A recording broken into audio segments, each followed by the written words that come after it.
Mnakumbuka kwamba usafiri wa kwenda mikoani kupitia stendi ya Magufuli ama kuanzia stendi ya Magufuli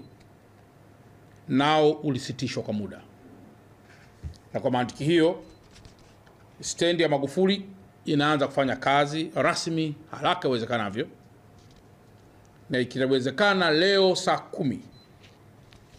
uongozi wa wilaya ya Ubungo kwa kushirikiana na vikosi vya kiusalama watatoa utaratibu mzuri wa namna ya usafiri huu ama basi haya kuendelea kutoa huduma zake kuanzia kituo cha Magufuli kwenda mikoani. Na hapa niweke wazi kwamba wakati wa ufungaji kulikuwa kuna wafanyabiashara kwenye maduka hayo na ambayo yamelindwa mpaka sasa akiwa yako salama. Tungetamani sana uongozi wa stendi ya Magufuli